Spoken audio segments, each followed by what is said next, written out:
What up? Kurtz and Sibby Sports Talk, episode 2. What's up, Evan? How you doing, Mikey? I'm chilling, man. Chilling. We had a pretty crazy week last week, huh? Yeah, out here breaking down some of the picks, talking about the draft, see how we did, how we see it. Yes, sir. I guess, no better way to start than, first pick, number 21 overall. Eagles picked a wide receiver, which is great. As we expected, as we said, but wasn't the one we possibly said last time we talked. Yeah. This guy, Jalen Reagor, for everybody. TCU receiver, speedy wideout, And he's got some hops. Got some hops, yeah. I think he had like a 40-inch vertical, 39-inch vertical, something crazy. It's what we wanted, as a prototype receiver with the speed and his athletic ability and his ability to create yards after the catch, stretch the field for Wentz, yep. But he definitely was not the top-ranked player at pick 21. The last podcast we did, I was talking about Jefferson. I was raving on Jefferson last time as well, yep. And even the linebacker Kenneth Murray out of Oklahoma. Both of those guys were available at pick 21, and we chose to pick Reagor, who, in my estimation, was a second-round talent. I doubt we would have gotten him at pick 53. If they wanted him that bad, good for them. They got their guy. As a fan, it's a little, makes you scratch your head a little bit. But he's got some upside. He's got some downside, like every single player. To me, watching film on the guy, he seems like almost like a Nelson Aguilar 2.0. He's just a lot faster than Aguilar. You know what I mean? I think they'd expect and want him to be more along the lines of Deshaun Jackson. I think that's where they want his ceiling to be. But just flashing backward, before I even break down the player, I just want to give my reaction of when I was watching that, how I felt. So watching that first round unfold, I think every Eagles fan out there was hoping that the Eagles went up and got CeeDee Lamb, and they jumped to it. Very disappointing. You and I were both texting back and forth how angry we were that he was taken by the Cowboys and that the Eagles weren't able to jump them and take him. Mm-hmm. So that was the initial reaction. So you're already disappointed coming in that 21 pick. Mm-hmm. Me and you were talking during that 21 pick. I said I was 90% positive it was going to be Jefferson. My other 10, 15% thought it was going to be Murray. They surprised us with Reagor. Mm-hmm. At first, I said, who the hell is this guy? What are they doing? Everyone's putting Jefferson, Brandon Ayuk, people like that rated over top of this guy. I think the first thing I sent you was a screenshot of the prospect list, and they had Reagor at 9, and they had Jefferson and Ayuk at 4 and 5, I think. So I was like, what are they doing? Yeah. But I will say, the longer I sat with it and I started to see the reasoning, because these guys know what they're doing. A lot of what we're saying is speculation. We don't put nearly as much time as they do scouting these people. Mm-hmm. So after seeing some of the reasoning and how he's talked afterwards, you could see they wanted speed. I said this last week talking with you that I thought the CeeDee Lamb rumors was a smokescreen and they were going to go and try to get Ruggs. Ruggs went high to the Raiders, but I think that's the guy they were targeting. And I think the fact that they went and took Reagor proves that they're trying to build this team around speed. Maybe Jefferson is probably the better prospect, and I'm sure he's actually going to do really well with the Vikings. But they wanted someone that fit their team and their needs better. So you can't hate them on that. Yes, I completely agree with you. That was what I was going to get to about the decision to pick Reagor. It seemed that he was just a Henry Ruggs, like almost Henry Ruggs. You know what I mean? Yeah. That kind of player. They wanted that kind of body, that kind of talent. But you got to respect ceiling. He definitely has a high ceiling. So he's an exciting player. He had a lot of opportunities with the ball in his hands, whether it was punt returns, whether it was kickoff returns. He had a lot of screen opportunities where he just got the ball and then just like, listen, go out there, make a play. But he did suffer a lot with drops. Eagles fans are going to hate that. They're going to hate to hear it, considering we probably lost about 2 or 3 games last season because of a drop or two. You know what I mean? Yeah. So I like the, yards after the catch capability of the kid. I do love that. He did show watching. I watched some highlights of him, watched some film of him. He did seem to show a little bit of frustration at some points, probably because of the lack of quarterback play at TCU. I was going to get into their offense. They had a new offense. I saw a stat. I think it was on Instagram, so can't confirm it. But the stat that I saw was that he was open about like 73% of the time, but I think his catch percent or something like that was 37%, or he had 37% uncatchable balls or missed throws. Yep. So I saw a lot of that. So a lot of it, maybe it's not that he's completely dropping the ball all the time, but a lot of misconnections. So it shows the way they drafted, not only taking Reagor, but their late round draft picks at wide receiver and the swap to get Marquise Goodwin. They're looking for these explosive guys that have a high ceiling. So, hey, kudos to the Eagles for listening to their fans. Everyone was saying, the biggest need is receiver. It's all you guys need. We had just obviously with the injuries and everything, we had terrible receiver play. I don't think any receiver had over 500 yards or something. But now on the depth charts, the Eagles have 14 wide receivers. It's unbelievable. They picked up 4 alone during the draft, correct? They have Reagor. They picked up 3. Goodwin, Hightower, yeah, and then Quez Watkins out of Southern Mississippi. So they instantly already added 4 extra wide receivers, which just shows we're going to get into the Jalen Hurts pick later. But Howie said to Carson Wentz when talking about that, he said, if you let me do this, I'm going to surround you with wide receivers. And he went out and got 4 speedy wide receivers. 4 is a lot. Yeah, I know. And I think the Marquise Goodwin trade is a good trade. They swapped 6-round picks to go and get a speedy guy that they're trying to fit into their identity. Yeah. What did they give out? A 4th-round pick for the guy? No, they swapped 6-round picks. It was 6th, yeah. This year. So not only did they trade a 6-round pick, they swapped positions. So it was for the 49ers to move up some spots in the 6th round. So I think that's an absolute steal. Yeah, absolutely. One of my friends texted me and said, I think it's stupid. Marquise Goodwin's not even that good. I said, you don't even know what they gave up yet. Because when it was first announced, we didn't know what they gave up. And I think getting them for a swap of a 6th round is an absolute steal. Absolutely. Maybe or not, he will be productive or not, but it was worth the risk, and they wanted to get some guy with speed. And Marquise Goodwin can absolutely blaze. Yeah. Hey, if you look at the depth chart now, there's not a ton of names that jump out. There's no superstars on the receiver depth chart, but there are a lot of guys that got some very, very good experience last year and got a lot of reps, such as Reagor Jr., such as Arcega-Whiteside, such as Robert Davis. A lot of these guys are, it's going to be a pretty tight competition to see who gets the starting roles here in Philly, So, yeah, but that's why I think it was smart the way they drafted.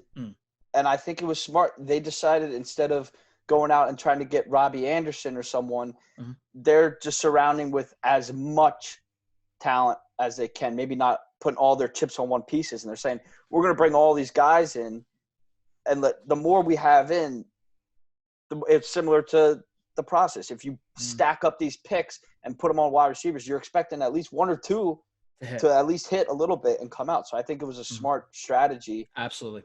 And you can see that this wide receiver room is significantly better and deeper than it was last year, 100%. Even before the injuries. 100%. Let me ask you something. Now, knowing of what the Eagles chose at their 1st and 2nd round pick, During the draft, there was some talk that the Falcons, who are at 16, one spot above the Cowboys, were looking to trade away their pick to move back. Knowing what you know now, would you trade their first and their second round pick to move up to 16 and maybe get CeeDee Lamb? I could be biased and my fan side might come out because I'm going to say no. Mm-hmm. Part of it, I think if you told me that night, I would have said absolutely 100% yes. Mm-hmm. Mm-hmm. But I think I've grown to appreciate the picks that they made, and I can see the logic in it. So right now I'm kind of in a hold. Wait and see what happens. I can kind of stand by their picks and let them play out. I mean, I think they know what they're doing, and it's tough to judge and say they absolutely made the wrong decision when they're making decisions they think best suits their identity as a football team. Yeah. And I think even – I mean, person I love watching, Dan Orlovsky. I sent you so many clips about this guy talking. Yeah. He even said that CeeDee Lamb will be the better receiver, mm-hmm. better prospect, but he doesn't fit what the Eagles needed. Even Jefferson's more of a slot guy. They didn't need that. They need some outside burner speed. They were one of the slowest teams at the wide receiver position last year. So they decided probably they prioritized, I guess, fit a little bit more at the wide receiver position than best available. Dude, I completely agree with you. I really do. We'll see if it plays out. Time will tell. That's the thing with the draft. Time will tell. Yeah, I know. Now, it's interesting that you know, when considering what they chose at the second round pick, that you still say, you know, CeeDee Lamb, even though, you know, everyone's saying he's definitely going to be a better player, all this stuff, you still would take who they chose the first and second round. Now, let's move in to who they chose the number 53 overall. Jalen Hurts, quarterback, Oklahoma. Now, obviously, controversial pick. You know, 100%. Yeah. Howie Roseman even said, you know, it's going to be a rocky ship, you know, once they choose this guy. But he has a lot of belief in him, you know. I don't know if you saw this quote I want to say to you from Roseman. This is via NBC Sports Philadelphia. He said, in 2012, we had a vision. This is Roseman saying this. We had a vision that we would draft a quarterback who's been extremely successful. And I don't want tampering charges on me, but I think we can understand who that was. And then came back in the fourth round and draft a quarterback who won a world championship for us and go back to back. And I feel like we got a little cute. And I don't know that there's a big difference between taking the 53rd pick in the draft and taking a pick in the third round if you feel strongly about the guy. Now, obviously, they're talking about Russell Wilson in 2012. So you said they were – okay. All right. So in the fourth round of 2012, they chose Nick Foles. Ended up being a great pick for him. But who they really were looking at is Wilson. Yeah. Wilson. Okay. I understand and remember what you're saying. Yeah. Yeah. So it seems to me that Roseman feels guilty about not picking Wilson, thus picking Hurts, who seems to be kind of a similar play style to Wilson, which, in my opinion, is not a great strategy in drafting somebody. Missed opportunities in something in the past is something you just have to let go. You know what I mean? Instead of trying to correct it by drafting guys that you see as similar. I just want to know what you think about the pick. I want to hear your full opinion on Hurts, and then I'll come in afterwards and I'll finish it off. I wouldn't read too much into the quote that he just gave there about the Russell Wilson thing. I mean, I don't know how the question was phrased or anything like that, but I don't think this pick is a makeup pick because they think they missed out on a guy. First of all, I just want to say that I thought they handled it really well making this pick, much better than we saw the Packers do so. I mean, the quote came out that Howie Roseman went and called up Carson Wentz. They told him they were making the selection, and it had nothing to do with the confidence that they had in Wentz. Yeah. And then he also told him, like I said earlier, that I'm making this pick, but then because I'm making this pick, I'm going to surround you with most of the talent available to know that we're still building this team around you. So I think it's different that they're not bringing in someone to make up and be like, oh, we're going to draft Russell Wilson And once we have him, he's going to overtake Wentz because he's going to be – I mean, right now you'd say Russell Wilson's a better quarterback than Wentz. I think they're bringing someone in to complement him. Mm-hmm. And obviously the injuries 100% play a factor in their selection to do so. Mm. When the pick was first made, it was funny. I was delayed because I was watching on my laptop. I wasn't watching on TV. Mm. You and I were texting back and forth. And I told you I was delayed, but I saw a text from you that said, wow. So I immediately turned my phone over to not see anything. And I just hear my phone buzzing and buzzing and buzzing and buzzing. Yeah. And I'm like, I wonder who it could be. Like, it's got to be something crazy. So I'm thinking, my initial thought was running back. I'm not sure if Jonathan Taylor was still on the board. I was like, all right, I guess they're going running back, which is a little odd. Mm. Then I hear Jalen Hurts. So I was not expecting it whatsoever. And I knew it was going to be a crazy pick. Yeah.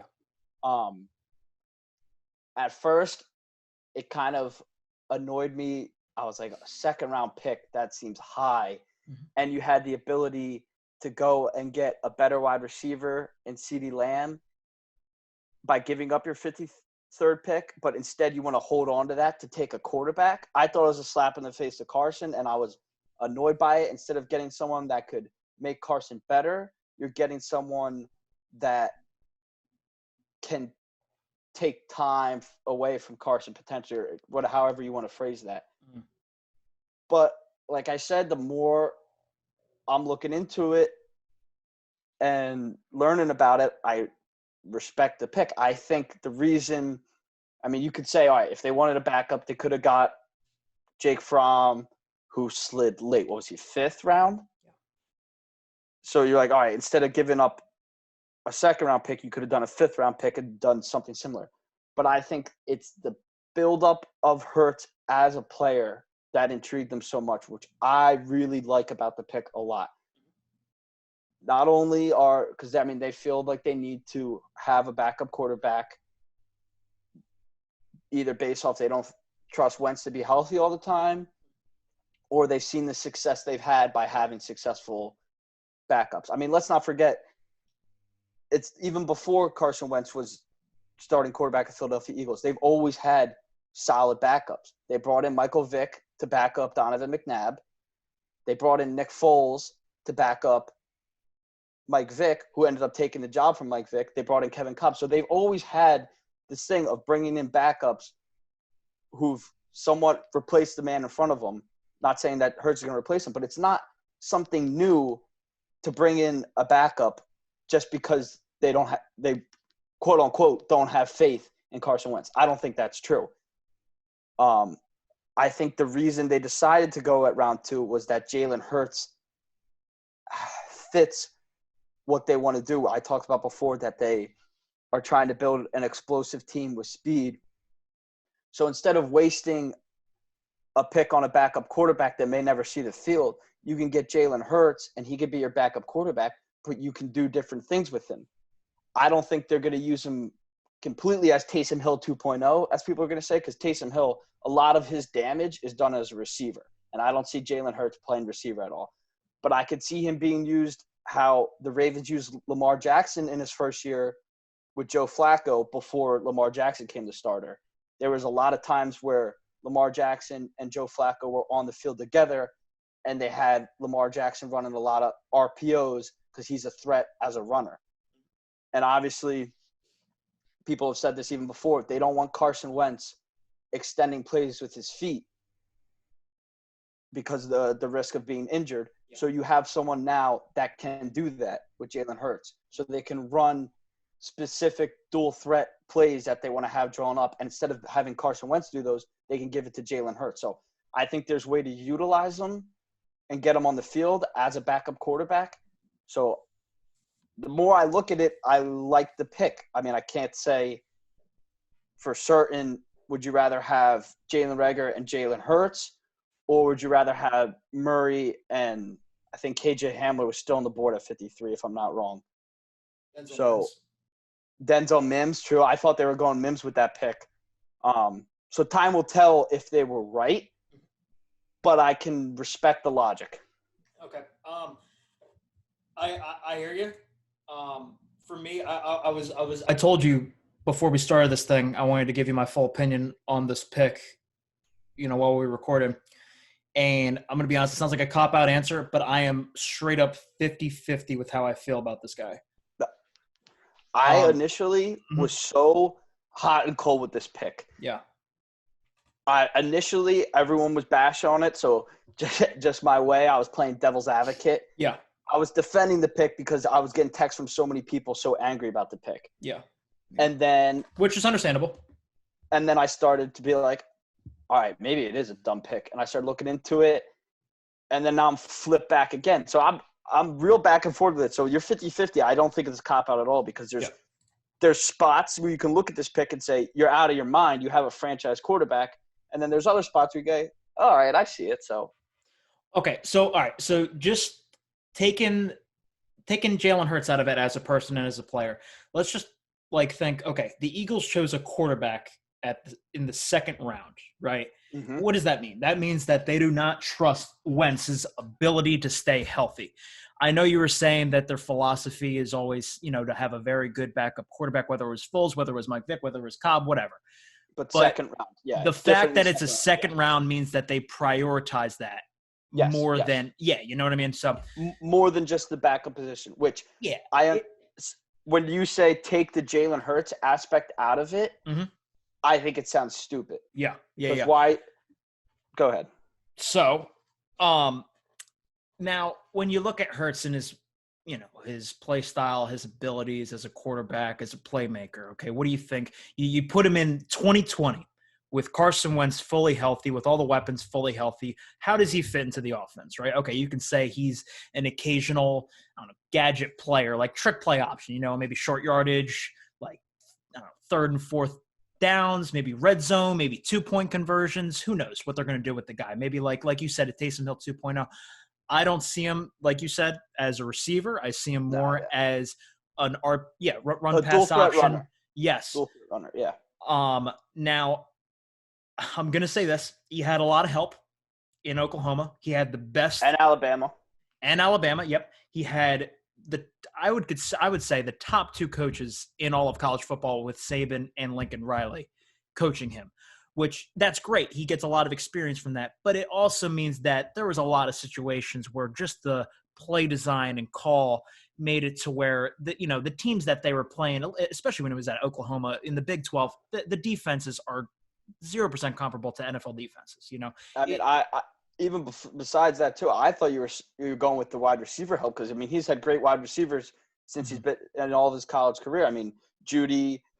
I was going to get to that. And CD, yeah. Having CeeDee Lamb, the number one wide receiver when it comes to yards after the catch, I mean, how much more help can you get for the guy? You know what I'm saying? And then same thing when you had Judy when he played with Alabama. I mean, he had just so much help. He had a ton of coaching help, play design, offensive lines. He had some really good defenses. He had a lot of help. Is what I'm saying. But let me see some positives with playing on those teams. He had, even though a lot of the play designs were really good in Oklahoma and Alabama, he still had great, improvising with his legs and extending plays, Some of these plays, like I said, were made because of the lackluster defenses of the Big 12. And watching him, to be honest, watching him throw the football doesn't really give me confidence that he can do it at the NFL level very consistently. His ability to put the ball into tight windows in coverage is very consistent, and it showed that against LSU. Definitely against LSU.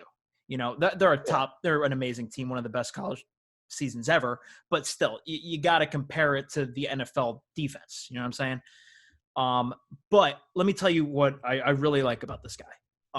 His work ethic, his character, and his constant improvement from year to year is astounding and very, very, very impressive.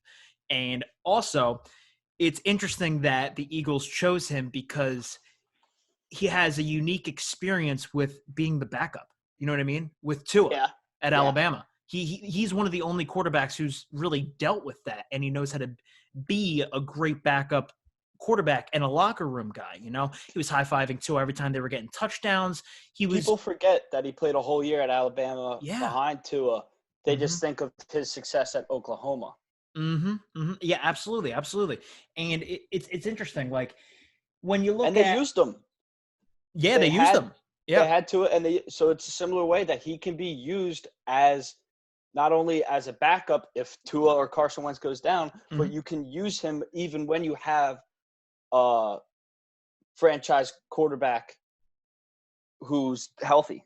Yeah, I know. So, it's interesting. A lot of these NFL teams, they look at quarterbacks, right? And they choose the players with the big arm talent, and they're just like, okay, we can teach them. They have these, these guys that come out of college, like say a Patrick Mahomes, a Josh Allen, trading up to get Jordan Love, a Jordan Love, whatever. Yeah, exactly. These guys have great arm talents. They have decent footwork, but it's just their football IQ isn't at the top level yet. I think it's the complete opposite with Jalen Hurts. I think his football IQ, his ability to read defenses, whether it's the second, third, or fourth option, and then hit a target, move it. Even in the middle of the field, he was very good. On the outsides, he wasn't as good. I think he can learn with that with Doug Peterson, because Peterson has taught so many quarterbacks. And he was a quarterback. Exactly. With one of the best gunslingers in the game. Oh yeah. But no, I think you're right, and I think part of I think the biggest reason with that's why I say you can't – if you just say, all right, the Eagles took a quarterback in the second round, you shake your head. Bad pick. But you can't separate this pick from Jalen Hurts. You have to separate, I think, the player from the position here. I agree. Because you don't make this pick for someone who has – like, you don't get these kind of players – I'm trying to think of the way I want to phrase this. But what you're saying about the big arm talent, people want to reach for them because they can transition to the next level and be your franchise guy. But the Eagles already have that franchise guy, so they don't need to reach for a guy with a big arm. They need somebody with IQ. They need somebody that's a good locker room guy, good leadership, someone that can complement Carson instead of overtake him. If they wanted someone to overtake Carson, they wouldn't have chosen Jalen Hurts. Now, exactly. Now, saying all this, it sounds like we're leaning toward –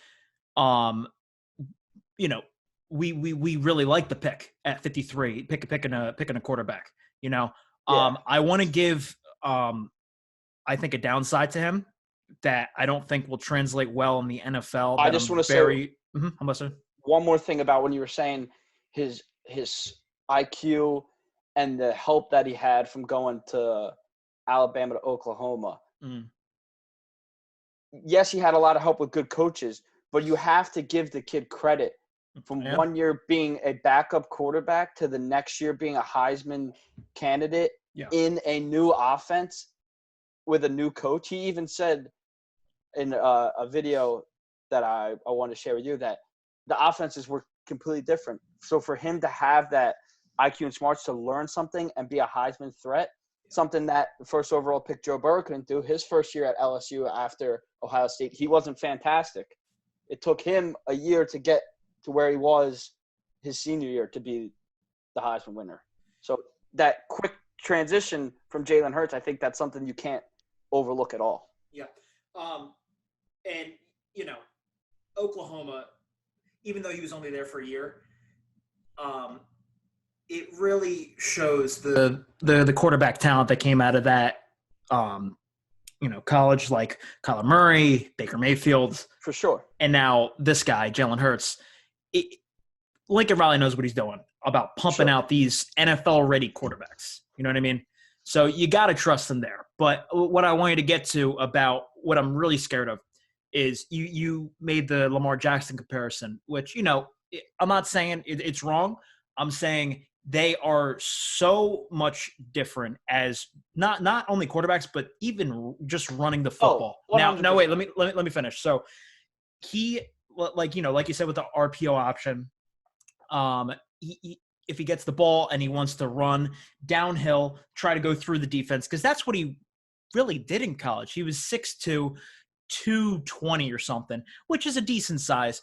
but he's not strong enough to go through NFL defenses like he did in college. Lamar Jackson doesn't do that either. He runs past people. He's the kind of guy who he sits back in the pocket 1 second, and then a second later he's 50 yards down the field. Jalen Hurts does not have that kind of speed. Not even close. Nobody has that kind of speed. You know what I'm saying? And I don't think he's going to – he might learn that, or he might try to, be a little bit more elusive when he's running downhill. But it seems to me when I was watching this guy play, when he puts his head down and runs forward, he is trying to go straight through people, which, listen, you cannot do that against these hard-hitting safeties and linebackers in the NFL. They will kill you, man. It's really scary to watch that because that's the one thing in his game that he really did not seem to change. Yeah, it could be Coach Alvin, but I think that's a smart point that's something that you can get away with at the college level when these players can't tackle as efficiently. Yeah. They're not strong instead enough. Of getting – yeah, exactly. So I think that is a fair assessment. But when I made the Lamar Jackson comparison, I sort of mean how I could see the Eagles using him when the Ravens use Lamar Jackson along with Joe Flacco when Joe Flacco was their starter. Yep. I don't compare Jalen Hurts to Lamar Jackson in terms of play style. Lamar Jackson is far and away a better runner. Yeah. And, I mean, that Lamar Jackson, Jalen Hurts, that's the difference between a first-round pick and a second-round pick. Yeah. So I think they can use him in that ways, but obviously they're very I wouldn't say they're very different players, but different players for sure. Because I don't see – I mean, it's not – I don't see it at all. Jalen Hurts overtaking Carson Wentz as a starting position. I mean, Lamar Jackson was able to. So now, one more point I want to have on, being picked at number 53 specifically is who was available at that spot. At number 53, watching the draft live, Mel Kiper's board, he had the top 3 players, not just by need, but the top 3 players available. It goes Denzel Mims, wide receiver out of Baylor, somebody that the Eagles talked to at multiple occasions, a great prospect. He's a good character. He has a great catch radius, a bunch of positive things with this guy. I honestly love them. I wish they got him as well, but happens. Also, the number 2 player, this guy Zach Bond, linebacker out of Wisconsin. Yeah. Now, and then that number 3, right after that, J.K. Dobbins, running back out of Ohio State. Now, if you look at the needs of the Eagles, right, I would say top 5 positional needs of the Eagles, running back, wide receiver, and linebacker are all in the top 5. Would you agree? Mm-hmm. Yeah. Yeah. Running back's tough. I would have been mad with – honestly, I'd tell you, I'd be more mad with them taking J.K. Dobbins in the second than Hurts. Really? The other 2 I could see. But, yeah. Listen, man, you're going to see the full potential of J.K. Dobbins with the Ravens, man. You're going to see how good he is. He's legit.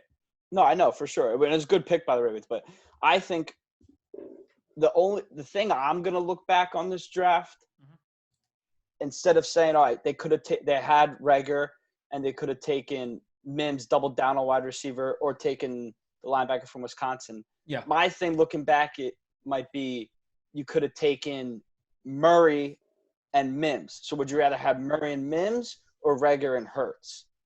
Because both were available at their picks, and that's something that, looking back on this, hindsight 2020, I'll always look back and see which of those would you rather have. Even Jefferson a little bit too. Yep, I agree. It's going to be very interesting, man.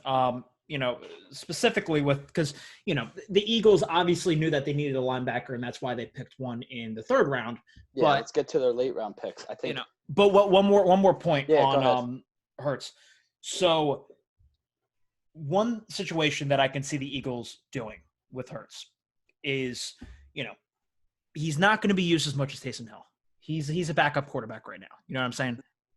But what the Eagles have done in the past with specifically a guy, Sam Bradford. Yeah. We traded Sam Bradford for a 1st and a 4th round pick miraculously. And then he disappeared off the face of the planet. You know what I mean?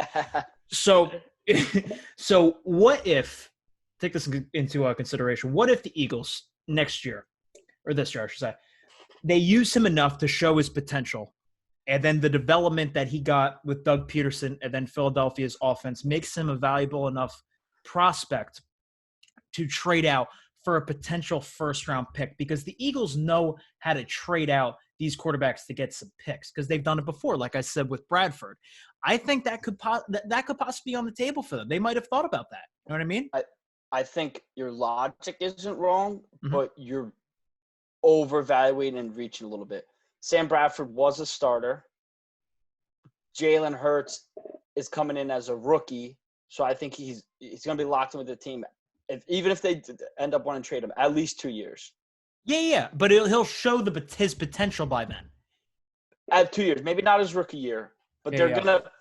And I also don't think that is justification or logic to go and get someone with the second round pick to then try to flip them.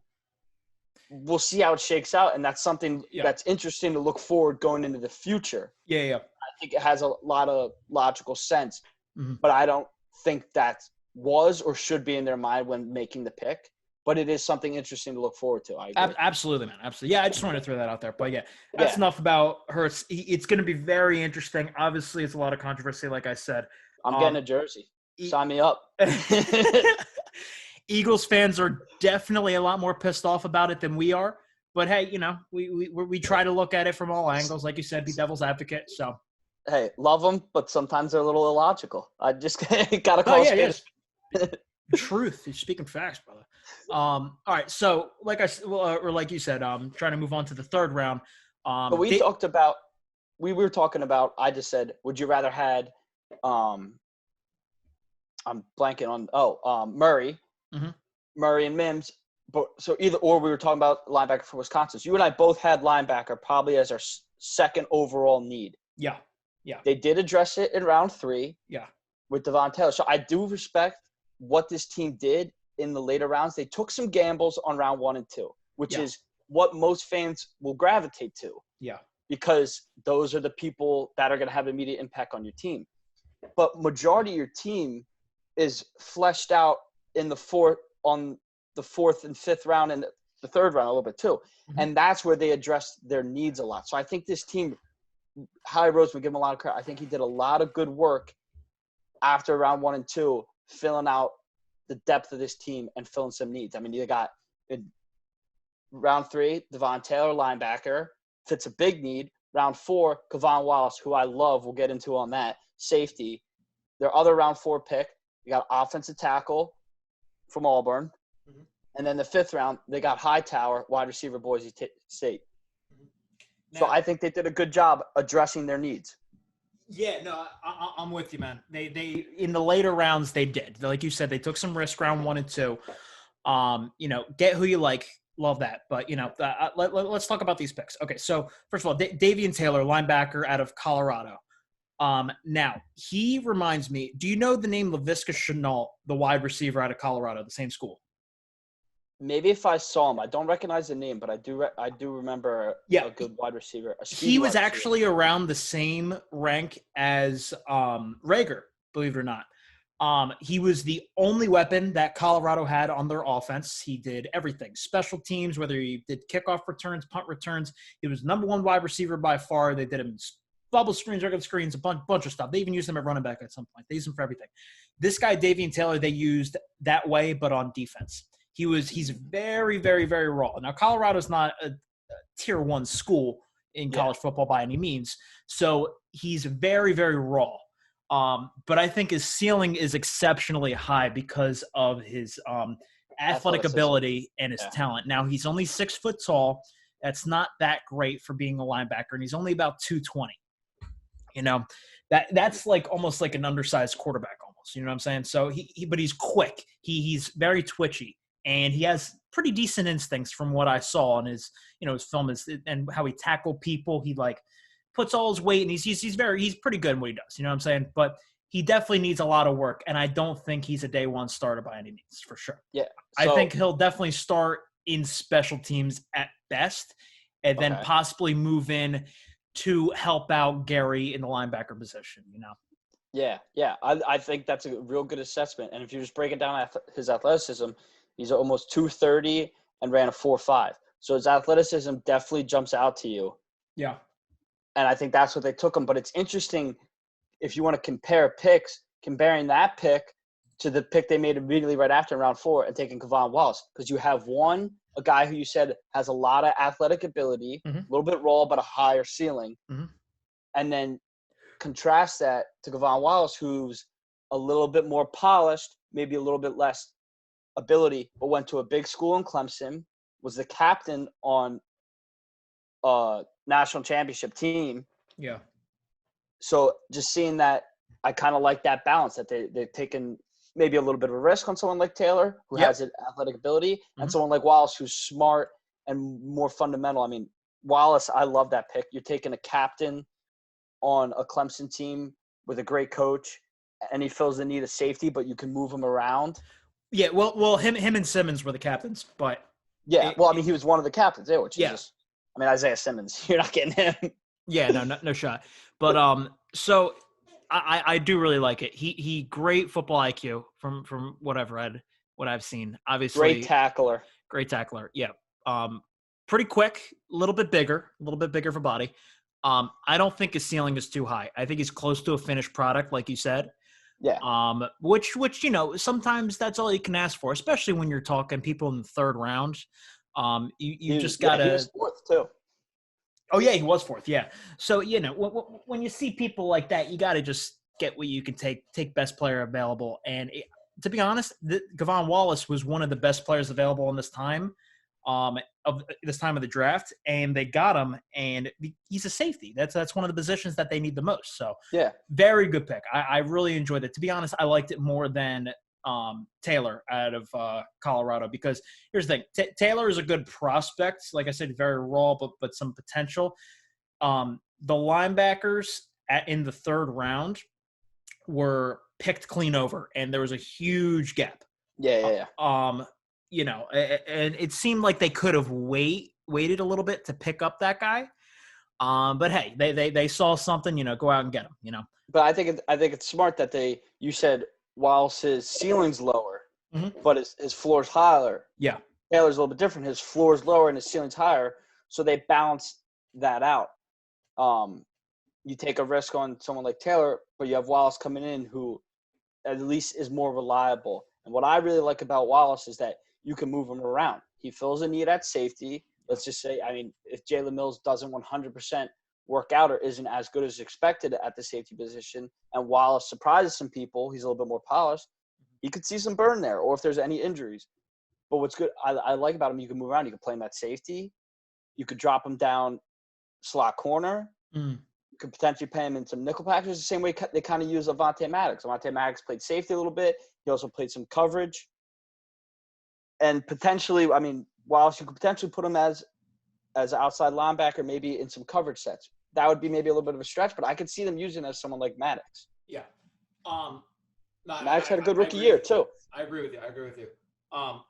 Also, in the 4th round, they got a tackle / center / whatever you want to call him, Jack Driscoll from Auburn. What do you think about the pick? What do you think? I don't know too much about the guy. Yeah. So I can't really give a full assessment on him. But based off if he's a tackle / center, I think it's smart that they're planning in advance of the potential future retirement of Jason Kelce. Yeah. I thought potentially they were maybe going to think about getting a guard and eventually move Salamalu to center, but they're having someone who's, traditionally the tackles are a little bit more skilled. So they want to get a tackle who they can maybe groom into. He's not going to really get play time at all on this team. Now, so someone that they can groom to fill a spot in the future. Okay. So yeah, he has a lot of experience with Auburn. I'm going to be honest. This is my least favorite pick in the draft. So they needed help either at left guard, left tackle, or center. This guy played right tackle his entire career at Auburn. some center when this one guy got hurt his junior year, but whatever. He is undersized, not in his height. He's actually 6'5". He's a big dude, but his weight, he's just under 300 pounds, which, that sounds like a lot, but for an offensive lineman, you gotta be a little beefy. And he stayed that weight his entire 4-year career. And also his entire 4-year career, he didn't improve. And it stayed at the same rate, whether it was a slight decline or a slight improvement. He didn't really show much energy and drive to learn and to improve. He just kind of stayed consistent and did what he considered his job there. You know what I'm saying? So he had a lot of issues in his draft combine analysis, including which Jason Kelce actually has the opposite of. This guy, Driscoll, has very, very short arms, and they're not that muscular. To be honest, they're kind of smooth. They look like baby arms. It's pretty funny, actually, if you look at it. Meanwhile, Jason Kelce has freakishly long arms for not being the tallest guy. And he has great movement off his feet. He's quick. He's, arguably the most athletic center in the league. And this guy is the opposite. The only thing that really, that they said that he's pretty good on is, he has good reactions, which, that's great, but he has good reactions in the right tackle position. Do you think that we're going to be giving up anybody on our right side of our offensive line for this kid? No shot. What we need is what's up? Go ahead.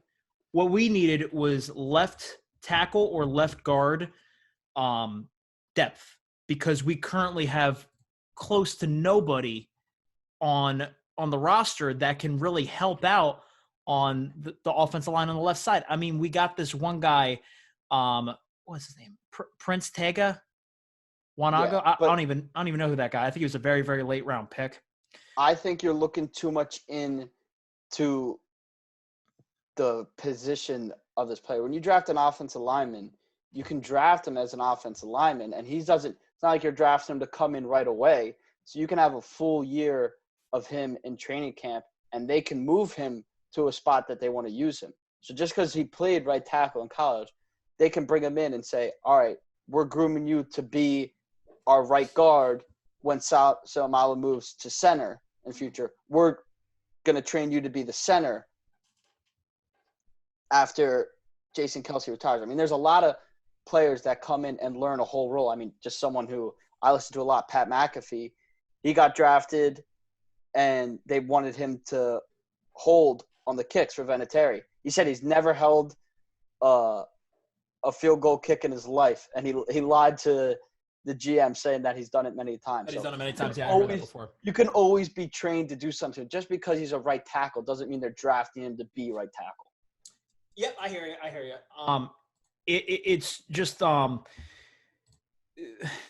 there was a few other tackles and guards in that range in the fourth round that I think had a little bit higher of a ceiling.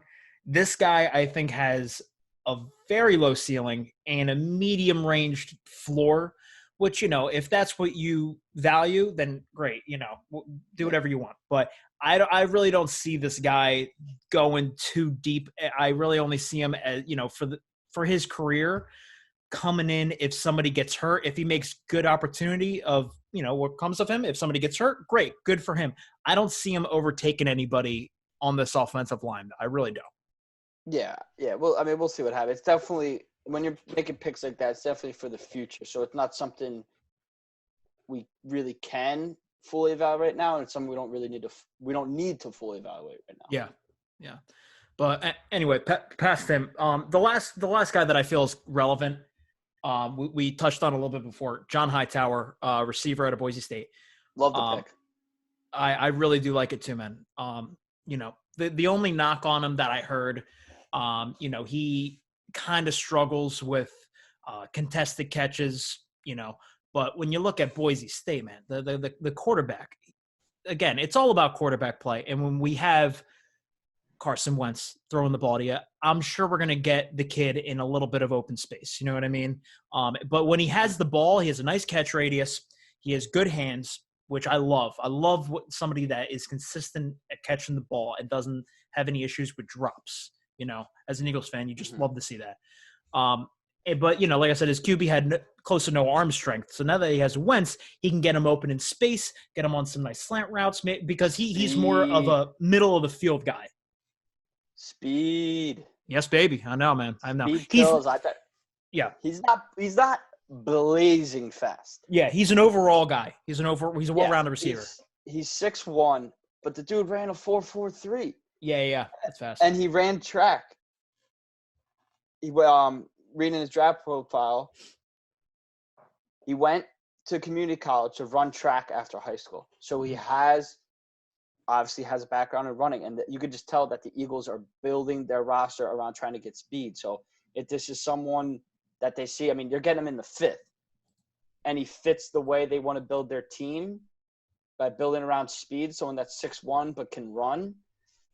I like the pick a lot, and I think it's something that I think we're going to see him. I think we're going to see him play. I really do. You potentially see him in some spots. I mean, if what I like about this though, if the exact same thing happened last year as it did this year, everyone got hurt. They're building depth on people that you can rely on. Yeah. Instead of bringing in, I mean, Greg Ward did great, but instead of bringing in someone who is a former quarterback, they're bringing in people who have speed and can play. And then Hightower, I thought was a good pick, but also one other person too. Getting some potential. I mean, we're going into round 6, but Quez Watkins ran a 4.35. I just think what they did in the late rounds, just trying to find these people who could potentially hit and fit their identity and what they built on their team, I think it was smart. Yeah, no, I'm right there with you, man. I loved some of the picks that they made in the later rounds. I really do, man. Yeah, it was because they realized their flaws, their weaknesses, and they just try to attack them, man. Just stack up as much quality and quantity players as you can, Yeah, I think overall the big takeaway I would have from this draft was that I think they're swinging for the fences with their first and second round pick. Yeah. And not really swinging for the fence in the second round, but yeah. No, I think so. They're trying to get someone. It's not going to fit a need. They're not just going to try to hit a nice stand-up double and get the best linebacker available. Yeah. They're swinging for a home run pick, and it could strike out. They could strike out, could blow up in their faces. But with their first 2 picks, I think they're swinging for the fences. But they did a good job in these later rounds filling their identities and just trying to make contact on people that fit what they want to be doing. So it's funny the contrast between their first 2 picks and the rest of their picks. I think that's something that people really need to take into account when looking at this draft. Absolutely, man. I'm right there with you. But that pretty much sums it up. There's a lot of other little things that we could talk about going into the season, but I think that's for a later time. For another day. Overall, we'll see how this draft plays out, but hopefully it works out good. We broke it down. Oh, yeah, man. I'll be talking to you soon, buddy, all right? All right, brother. All right.